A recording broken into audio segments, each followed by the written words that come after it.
Kile ambacho kinasababisha niwe na kicheko ni kwa maana mimi nilikuwa mgonjwa. Ndio. Lakini leo hali inaendelea, inakuwa mzuri. Niliona gari ikafika pale ambako ninabakiaka, nikajiuliza ni gari gani. Kumbe nikaona wanafunzi wangu ambao wamekwisha kupata pesa. Nilifika pale nikawapokea, wakaniambia tunakuja kukuzuru. Lakini sisi pekee, bali tunakuwa na group kwenye mtandao. Ndio. Ya watu ambao walisomea kwenye Institut Tumaini. Ni watu ambao wamejigusa na wameweza kutia pesa pamoja ili waje wakuone.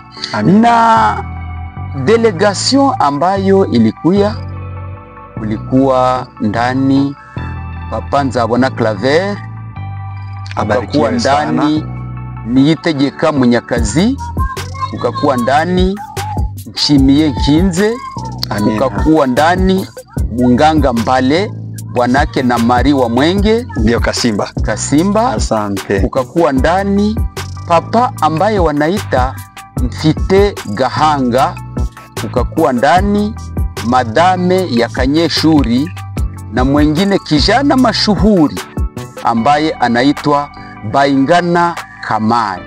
Hao ndio walikuwa wanafanya ile delegation ambayo iliniletea makuta kabisa, na ile makuta ilinisaidia. Hapa nitakata kistari. Ndio. Nikiwashukuru sana wale wote ambao wamejigusa.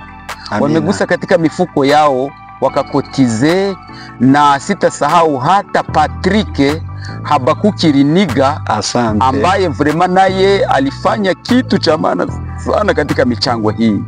Mungu awabariki daima. Mimi ninasikia vizuri kwa maana nilikuwa nimezoofika sana, na leo hii sukari imepunguka sana. Amina. Na pia nimekuwa na uzito. Nilikuwa na uzito wa kilo 49 wakati nilikuwa ninazoofika.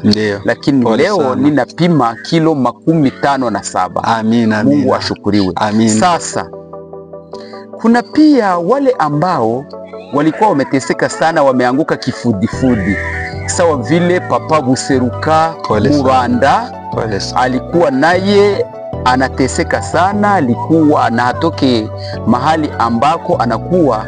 Lakini leo kupitia tu kile kituo amepata nafuu, na iko anatembea, anacheka, amekuwa na uzito, amekuwa pia na mwili mzuri sana. Amina. Kuna pia babake na Jonathan ambaye ni Kanane, naye alikuwa na gonjwa, lakini amepata tiba nzuri sana.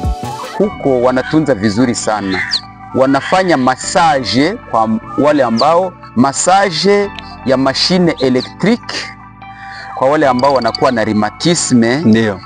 Katika miguu na mikono, na pale wanapata kabisa afya nzuri. Katika hospitali hiyo hawezi pata bisturi ya kufanya operation, madawa azo peke zinafanya operation, na hawezi pata serenge mule, kwa maana vyote vinatumika katika usawa, na madaktari wa pale wanatumika vizuri sana bila kufanya maoperation na bila mainjection. Mutu peke yake anapaswa kumtumainia Mungu. Amina. Mungu ndiye mupaji wa vitu vyote, na mali yote ya ulimwengu ni yake. Hapa nitakata kistari. Ndio. Kwa kuambia watu ya kwamba kazi ya ufundi ni kazi nzuri sana, ambayo inaweza kukusaidia mahali popote ambapo unaweza kuwa. Leo ni tarehe 14 mwezi wa 9 mwaka 2025, ambapo vyombo vyetu vya habari vimetembelea mahali fulani kwa ajili ya kuongea na ndugu yetu. Mimi kabla niweze kuanza, uniite tu Shukuru Sekamana Brice, ninaye kujia kwa jioni ya leo tunapokuletea maongezi na experience mbalimbali itakayokuwa imekufurahisha. Hapa mbele zangu naye baba ataweza kujitambulisha. Uniite Semugirirwa Ngendeye Jovial. Asante sana Semugirirwa, nafurahi kukuona hapa mbele zetu. Baba Semugirirwa, unaweza kujitambulisha, unapatikana mahali gani na nyumbani ni wapi? Ni katika mtaa wa Kalehe. Nyumbani kabisa ni Nyabibwe Avenue Uhuru, nikiwa mwalimu kwenye chuo cha sekondari Institut Tumaini, nikiwa mwalimu pale, nikiwa pia kiongozi katika kanisa la Wasabato. Ubarikiwe sana baba Semugirirwa, na kukaribisha. Kwanza kwa kweli naona na kicheko, sijui ni kitu gani ambacho kinakuletea furaha jioni ya leo?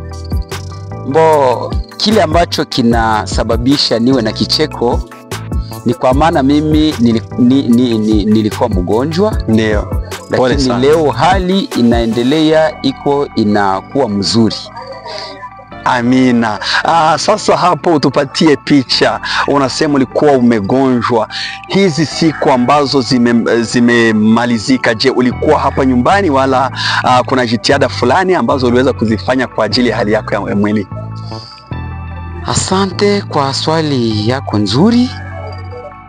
Niliweza kubaki nyumbani tangu mwezi wa Februari mwaka huu. Ndio.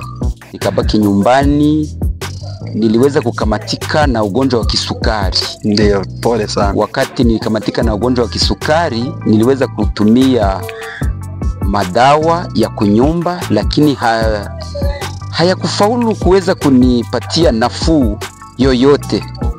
Nikapanga kwenda kwenye hospitali ya Goma. Ndio. Ambayo ni Goshen Fohau International, na pale ni katika mwezi wa 8.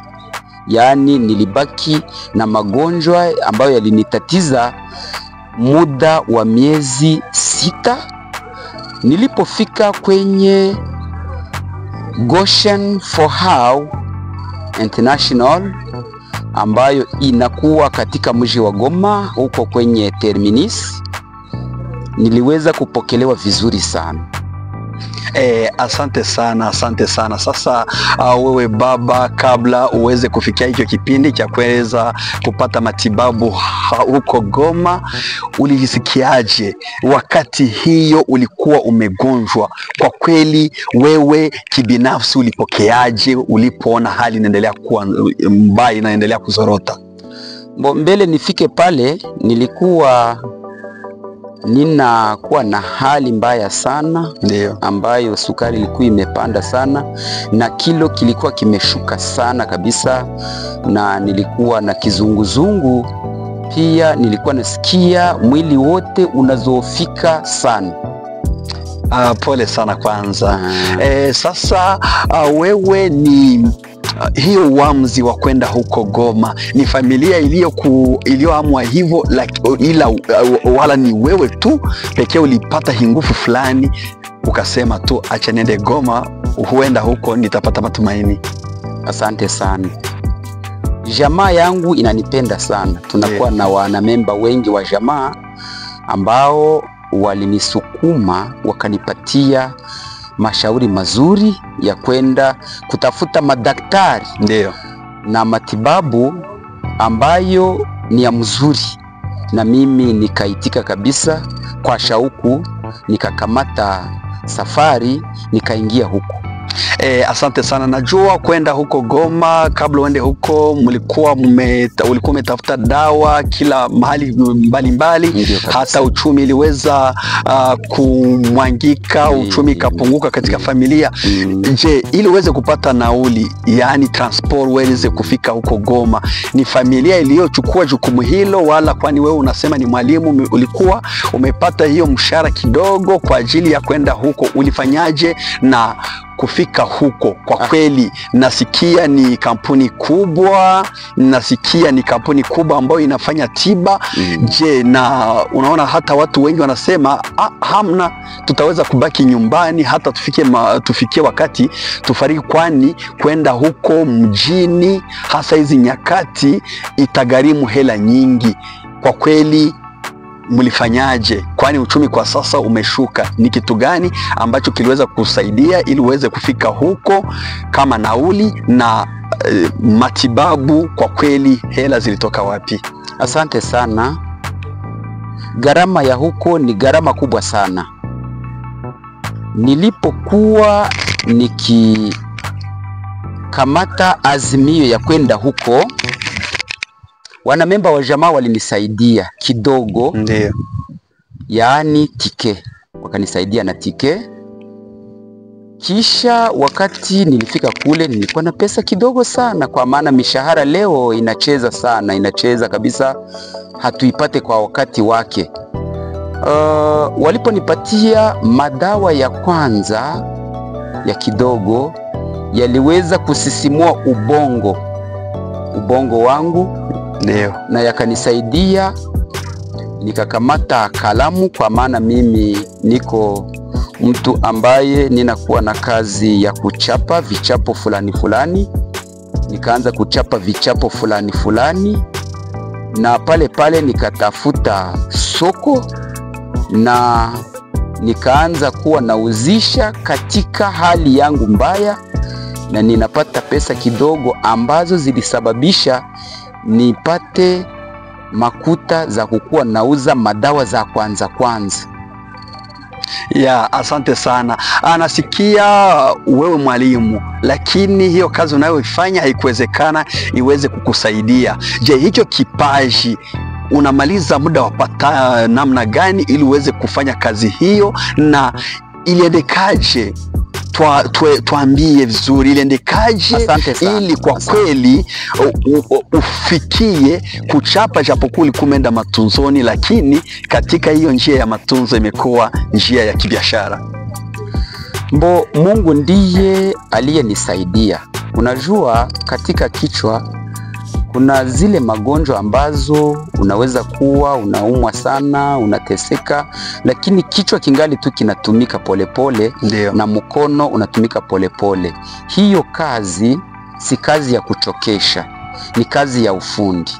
Hapa nitakata kistari kwa kuambia watu ya kwamba kazi ya ufundi ni kazi nzuri sana, ambayo inaweza kukusaidia mahali popote ambapo unaweza kuwa, kwa maana kuchapa haiombe nguvu, inaomba tu akili na mkono iregee kidogo.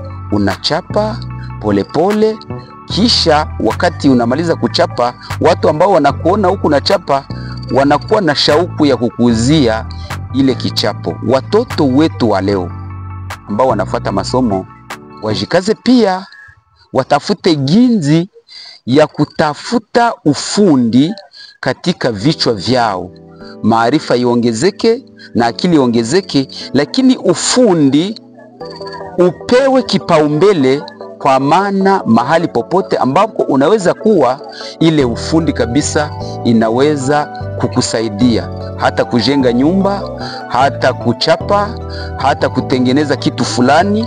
Unaweza toka hapa unakuwa na ile akili mkichwa yako, unaenda katika nchi ya Zambia, ya Russia, na fasi fulani ambako Mungu anakutuma pale. Ukifika kule unakuwa na ufundi wako wa kipekee, utaweza kukusaidia. Ninasifia sana Mungu kwa maana amenipatia kipaji hicho. Amina. Mungu apewe sifa daima, kwa maana kile kipaji kimeweza kunisaidia katika magonjwa yangu kule ambako nilikuwa.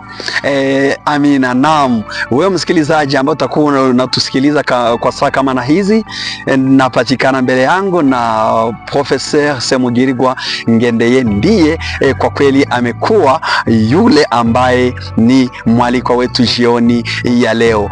Sasa baba, wewe najua uko mwalimu, inaonekana unaelewa hata Kifaransa zaidi. Je, Kifaransa chetu hakitoshelei kwa kutuokoa katika tatizo ya pesa? Kuna mahali ambapo kile ambacho tumeweza kujifunza kukiweka ndani ya kichwa, kama kuweza kuelewa hesabu nyingi, Kifaransa nyingi, kuna mahali ambapo hakiwezi kutusaidia? Kifaransa ndiyo kinaweza kutusaidia, kinaweza kutusaidia, lakini inatubidi tuongezeko ile maarifa ambayo itaweza kuwa inatusaidia, sawa vile nimesema hapo juu, kulingana na kazi za ufundi. Ndio Kifaransa ni kizuri sana, ni cha maana sana, kwa maana tu nilipokuwa niko tu katika matibabu na Kifaransa nacho kiliweza kunisaidia, kwa maana nilifika huko nikaongea na wadokteri. Wakati niongea na wadokteri wakanipenda sana, kwa maana nilikuwa nikiwapatia heshima yao na nilikuwa nikiongea mambo mazuri, wakaona niko na ufahamu, na wadokteri wakanialika ili niingie katika seminaire ya formation, parce que walikuwa wamekwisha kunipatia madawa ambazo zitasisimua ubongo wangu.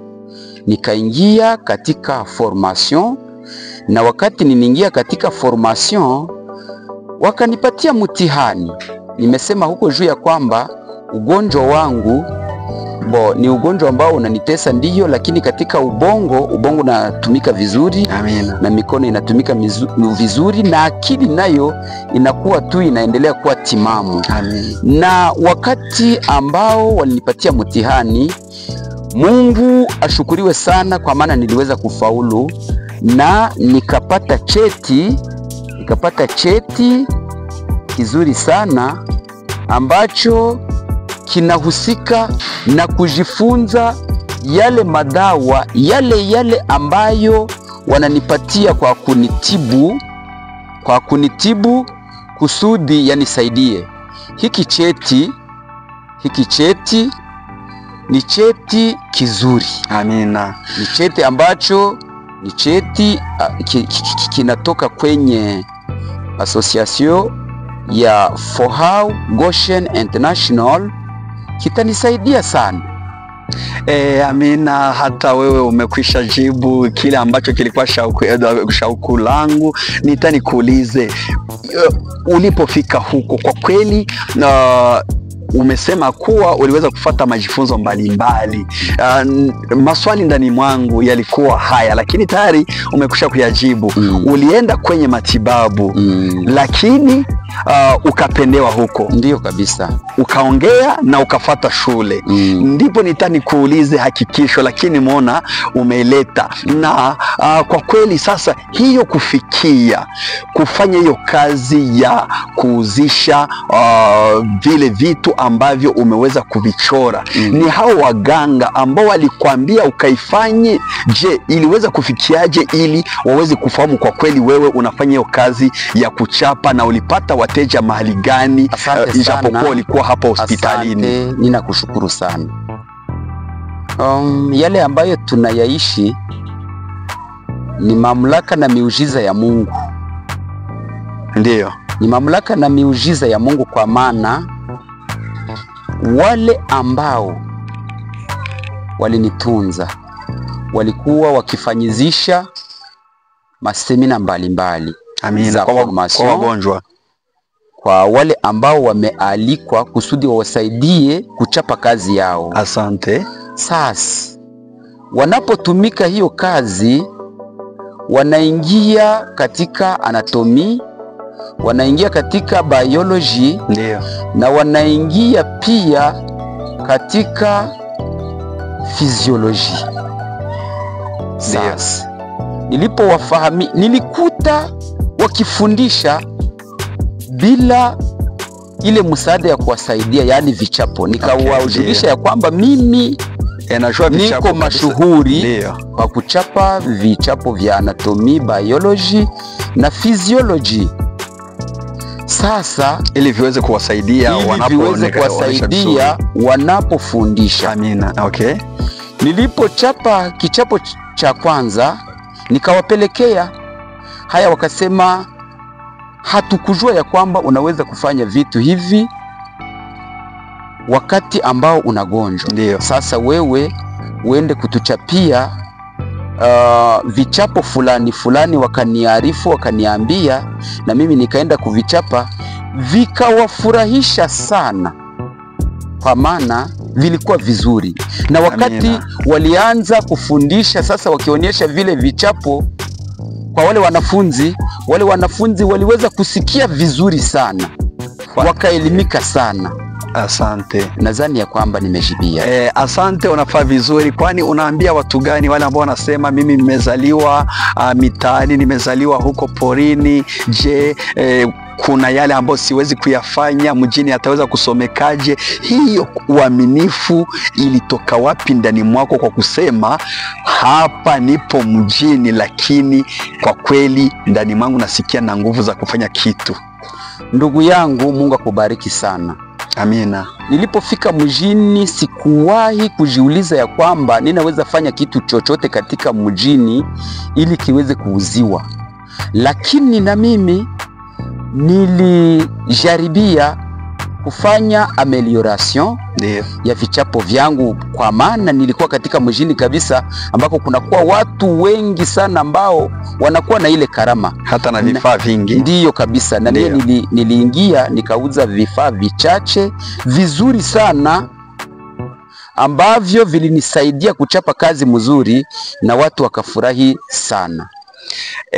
Amina. Kwa kweli ubarikiwe kwa namna unavyoendelea kuongea, ndugu yangu. Mahali ambapo unaweza kuwa umezaliwa, haingalishi mahali ambapo umezaliwa, haingalishi familia ambayo umezaliwa ndani ya, maana jitegemee, jitumainie, unaweza kufanya jambo kubwa sana na wengine wanashangaa. Hata upatikane mjini mahali fulani fulani, unapojiaminia, jitegemee, chapa kazi, unaweza fanya jambo fulani. Sasa baba yangu, kwa kweli mwili ilikuwa ikiuma kwa sababu maradhi kwa kweli yanasumbua, lakini wewe wakati hiyo uliweza kupata hela. Ulisikiaje? Hiyo ilikusaidia kwa niseme kwa afya yako, ilikusaidia kiafya wala? Kwa kweli hiyo wakati ulipojikuta watu wanakuzunguka wakikupatia hela, wakati ulikuwa umepoteza matumaini, ile ilikusaidiaje kwa hali yako ya kimwili? Asante sana. Ingawa nilifanya hivyo, gharama tu ilikuwa ya hali ya juu sana. Wakati ambao nilipata makuta kupitia vichapo, ndio nilishukuru Mungu sana. Amina. Nikasikia mzuri na nikarizika, lakini ingawa nilipata ile fursa, ndio gharama tu ilikuwa ya hali ya juu sana, kwa maana vile vichapo havingeweza kumaliza ile gharama. Nilipata misaada ingine. Ndio, asante. Unaweza kutuambia watu gani? Kwa kweli ni watu wengi. Kuna wale ambao walikuombea, kuna wale ambao walikusindikiza hapo hospitalini, na kuna wale ambao walifanya michango fulani. Je, kuna baadhi ya wale ambao wanaweza kuwa walikusaidia kipesa na kivitu katika safari hii kwa kweli ya matumaini ulipoenda huko kwa ajili ya kutafuta tiba? Asante sana. Wale wa kwanza ambao walinisaidia ni jamaa yangu. Amina, ibarikiwe. Wana memba tofauti. Wa pili, ndio ni wanafunzi ambao nimefundisha tangu mwaka wa 1994 mpaka leo, kwa maana nilianza kielimu katika ule mwaka. Amen. Wale wamenisaidia sana tena sana. Ilipokuwa siku ya Sabato ambayo imekwisha, niliona gari ikafika pale ambako ninabakiaka, nikajiuliza ni gari gani. Kumbe nikaona wanafunzi wangu ambao wamekwisha kupata pesa, wanafika pale, nikawapokea, wakaniambia tunakuya kukuzuru. Lakini sisi pekee, bali tunakuwa na group kwenye mtandao, ndio, ya watu ambao walisomea kwenye Institut Tumaini. Ni watu ambao wamejigusa na wameweza kutia pesa pamoja ili waje wakuone.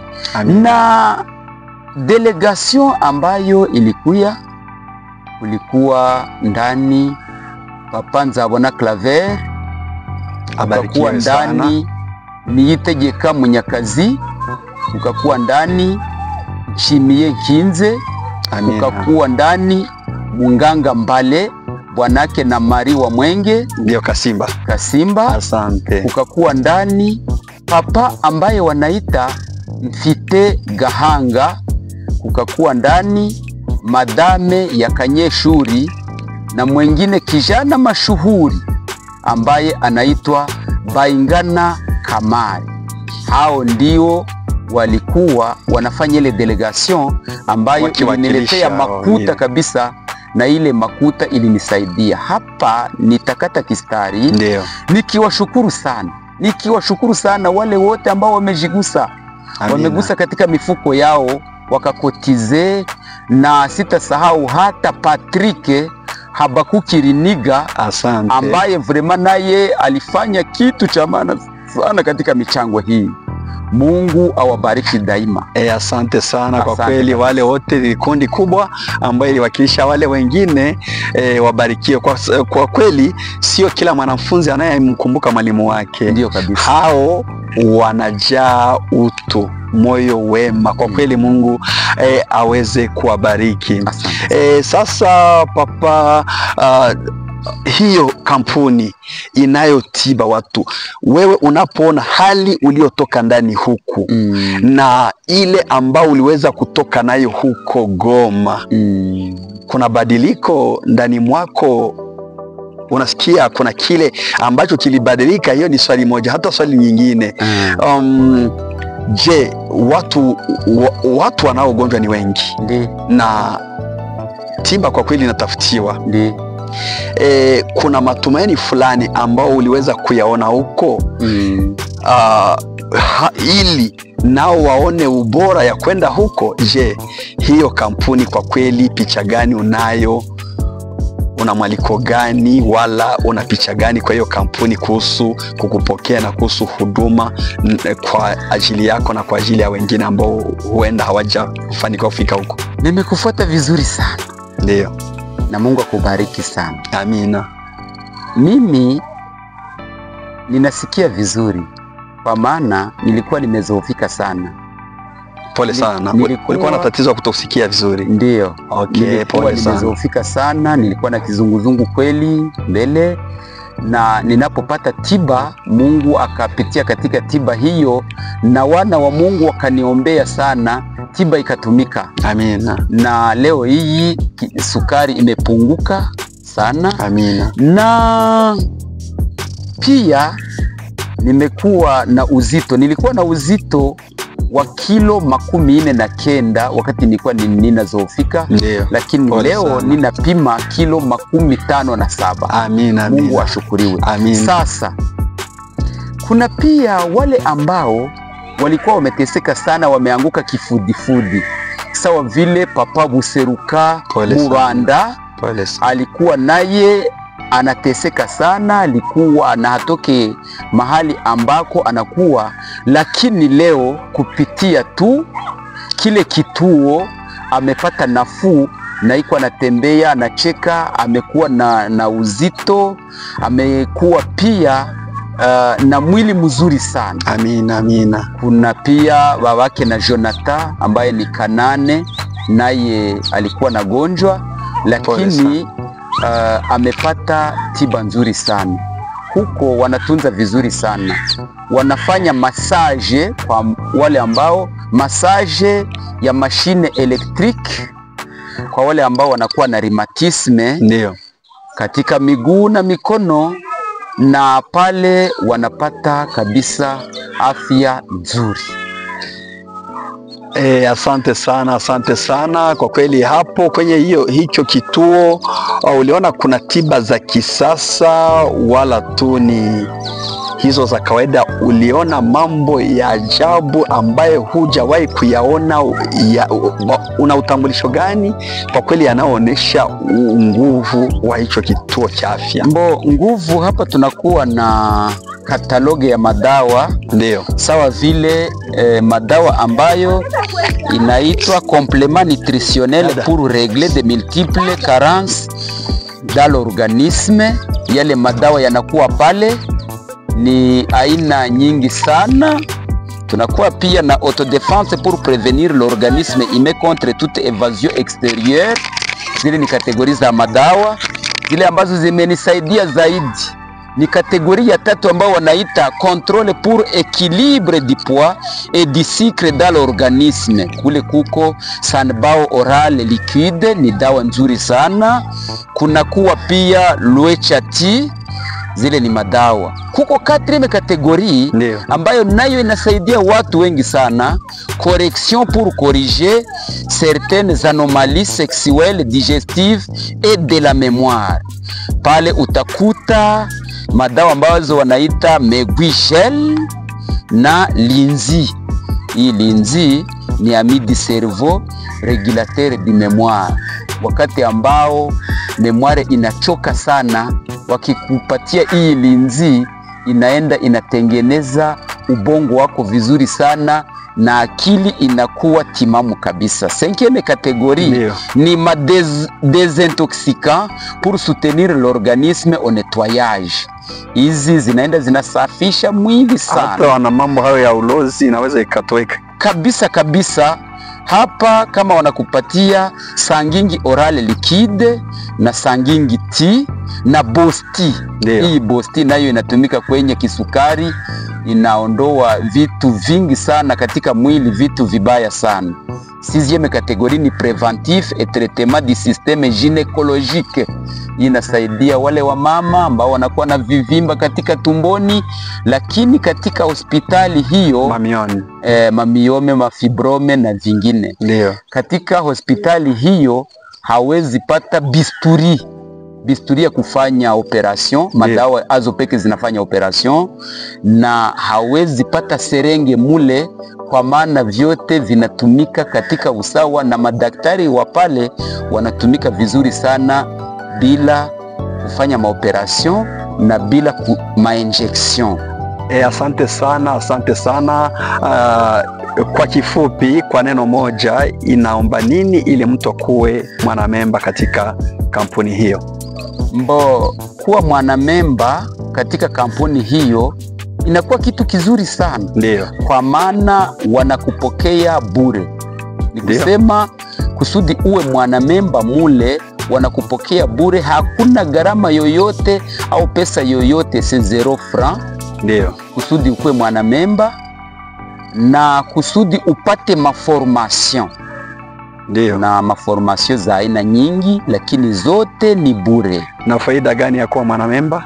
Faida ya kuwa mwanamemba, unaweza hata kupata madawa kwa bei nzuri, bei rahisi, bei ya chini, za kutumia wala za kufanya kama biashara? Za kutumia ndiyo, kama uko na mgonjwa ndio naye anaweza kubahatika kupata madawa kwa bei iliyo rahisi. Asante sana kwa kweli. Kuna wale wagonjwa ambao unaona wamekosa pesa, na sikia hiyo ni kampuni kubwa, dawa zinapanda bei. Je, hizo dawa ni kwa ajili ya matajiri wala hata na watu wa chini wanaweza kupata fursa ya kuchukua dawa huko?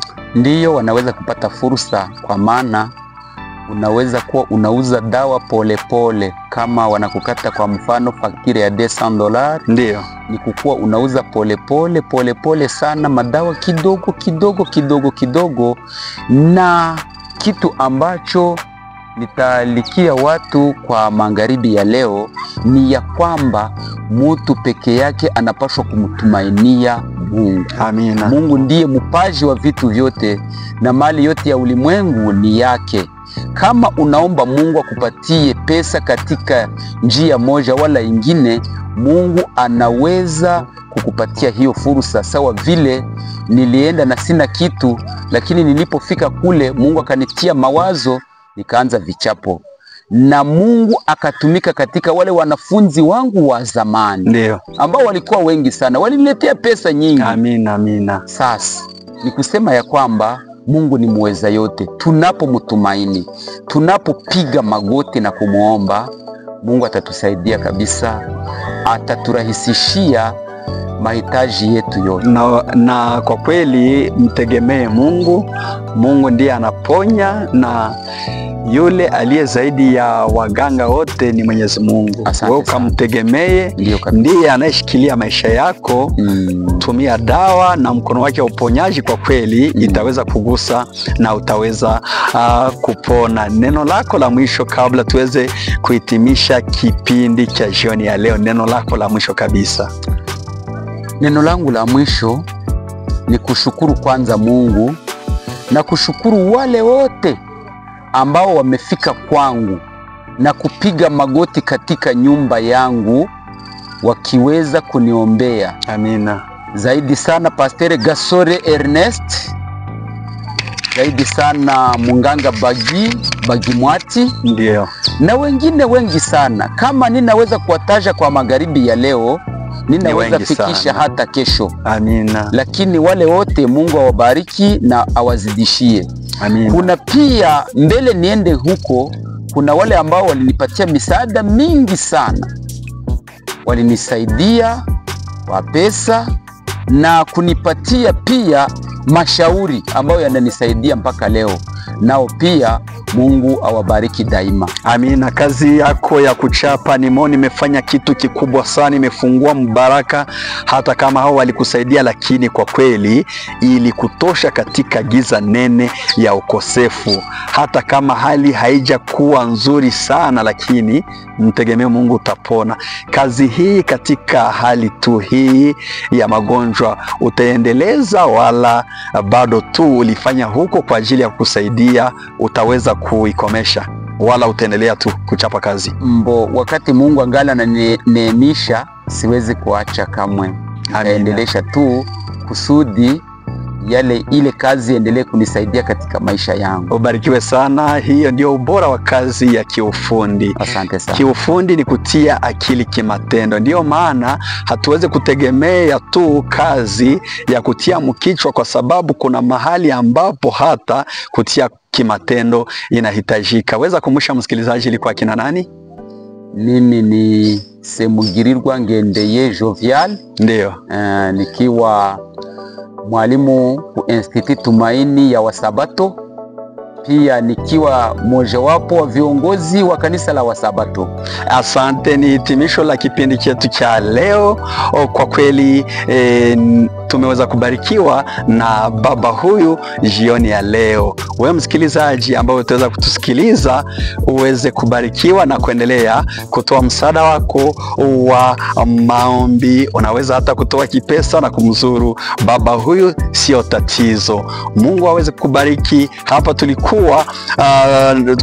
tulikuwa tumetembelea mahali fulani kwa ajili ya kuandalia matangazo. Niite Shukuru Brace, nikiwa hapa kwa ajili yako msikilizaji. Mungu akubariki. Asante sana.